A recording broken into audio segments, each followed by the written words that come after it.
All right, week 7, day 4, Leviticus 1 to 3, Psalm 27, and Hebrews 2.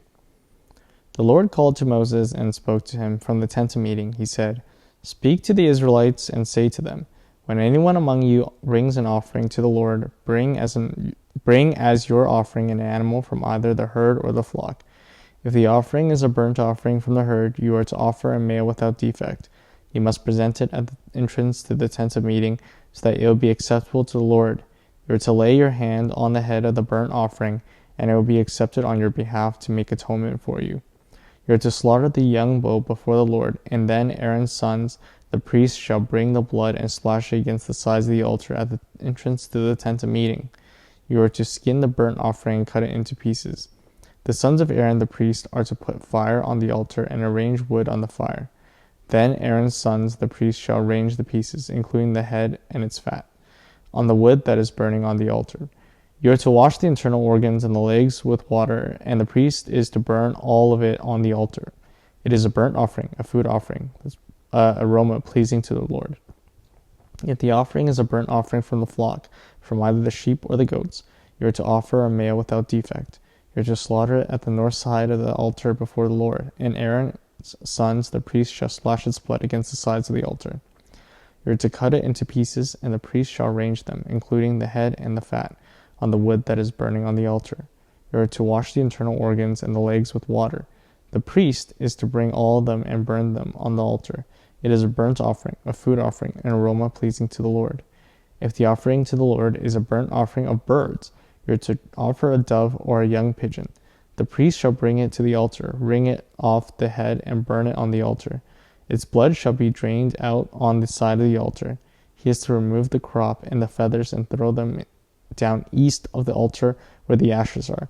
He shall tear it open by the wings, not dividing it completely, and then the priest shall burn it on the wood that is burning on the altar. It is a burnt offering, a food offering, aroma pleasing to the Lord. When anyone brings a grain offering to the Lord, their offering is to be of the finest flour. They are to pour olive oil on it, put incense on it, and take it to Aaron's sons, the priest. The priest shall take a handful of flour and oil, together with all the incense, and burn this as a memorial portion on the altar, a food offering, an aroma pleasing to the Lord. The rest of the grain offering belongs to Aaron and his sons. It is a most holy part of the food offering presented to the Lord.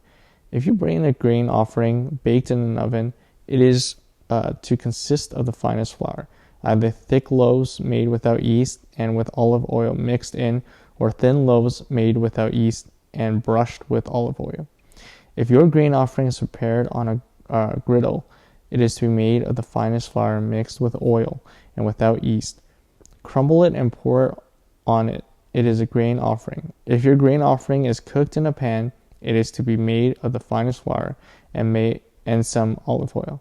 Bring the grain offering made of these things to the Lord, present it to the priest, who shall take it to the altar. He shall take out the memorial portion from the grain offering and burn it on the altar as a food offering, an aroma pleasing to the Lord. The rest of the grain offering belongs to Aaron and his sons.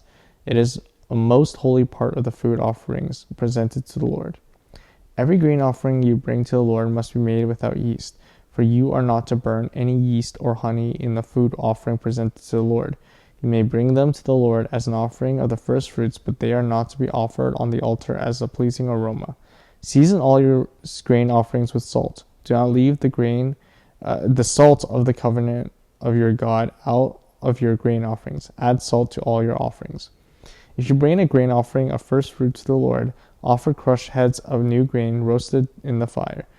Put oil and incense on it. It is a grain offering. The priest shall burn the memorial portion of the crushed grain and the oil, together with all the incense, as a food offering presented to the Lord. If your offering is a fellowship offering, and you offer an animal from the herd, whether male or female, you are to present before the Lord an animal without defect. You are to lay your hand on the head of your offering and slaughter it at the entrance of the tent of meeting. Then Aaron's sons, the priests, shall splash the blood against the sides of the altar. From the fellowship offering, you are to bring a food offering to the Lord, the internal organs and all the fat that is connected to them. both kidneys with the fat on them near the loins, and the long lobe with the liver, which you will remove with the kidneys. Then Aaron's sons are to burn it on the altar on top of the burnt offering that is lying on the burning wood. It is food offering, an aroma pleasing to the Lord. If you offer an animal from the flock as a fellowship offering to the Lord, you are to offer a male or female without defect. If you offer a lamb, you are to present it before the Lord. Lay your hand on its head and slaughter it in front of the tent of meeting. Then Aaron's sons shall splash its blood against the sides of the altar. From the fellowship offering, you are to bring a food offering to the Lord, its fat, the entire fat, tail cut off close to the backbone, the internal organs and all the fat that is connected to them, both kidneys with the fat on them, near the loins, and the long lobe of the liver, which you are to remove with the kidneys. The priest shall burn them on the altar as a food offering presented to the Lord. If your offering is a goat, you are to present it to the Lord. Lay your hand on its head and slaughter it in front of the tent of meeting. Then Aaron's sons shall splash its blood against the sides of the altar. From what you offer, you are to present this food offering to the Lord, the internal organs and all the fat that is connected to them, both kidneys with the fat on them near the loins, and the long lobe of the liver, which you will remove with the kidneys. The priest shall burn them on the altar as a food offering, a pleasing aroma. All the fat is the Lord's. This is a lasting ordinance for the generations to come. Wherever you live, you may not eat any fat or any blood.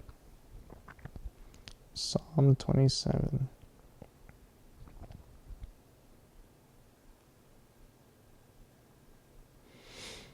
The Lord is my light and my salvation. Whom shall I fear? The Lord is the stronghold of my life. Of whom shall I be afraid? When the wicked advance against me to devour me, it is my enemies and my foes that will stumble and fall. Though an army besiege me, my heart will not fear. Though war break out against me, even then I will be confident. One thing I ask from the Lord, this only do I seek, that I may dwell in the house of the Lord all the days of my life, to gaze on the beauty of the Lord and to seek him in his temple. For in the day of trouble he will keep me safe in his dwelling. He will hide me in the shelter of his sacred tent, and set me high upon a rock. Then my head will be exalted above the enemies who surround me. At his sacred tent I will sacrifice with shouts of joy. I will sing and make music to the Lord. Hear my voice when I call, Lord. Be merciful to me and answer me. My heart says to you, seek his face. Your face, Lord, I will seek. Do not hide your face from me. Do not turn your servant away in anger. You have been my helper. Do not reject me or forsake me, God my Savior. Though my father and mother forsake me, the Lord will receive me. Teach me your way, Lord. Lead me in a straight path because of my oppressors. Do not turn me over to the desire of my foes, for false witnesses rise up against me, spouting malicious accusations. I remain confident of this. I will see the goodness of the Lord in the land of the living. Wait for the Lord. Be strong and take heart and wait for the Lord. And Hebrews 2.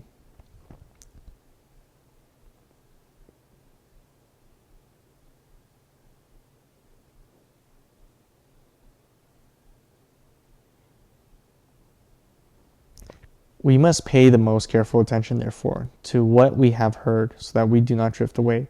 For since the message spoken through angels was binding, and every violation and disobedience received is just punishment, how shall we escape if we ignore so great a salvation?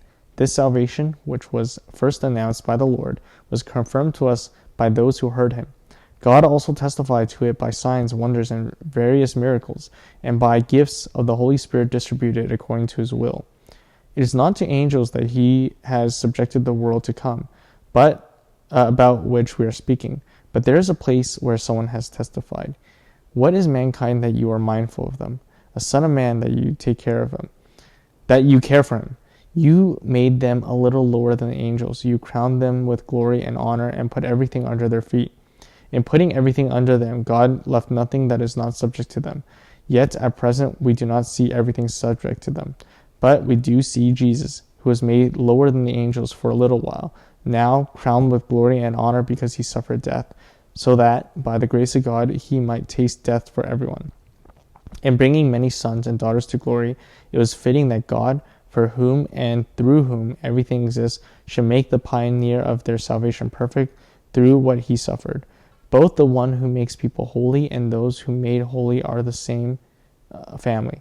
So Jesus is not ashamed to call them brothers and sisters. He says, I will declare your name to my brothers and sisters. In the assembly I will sing your praises. And again, I will put my trust in him.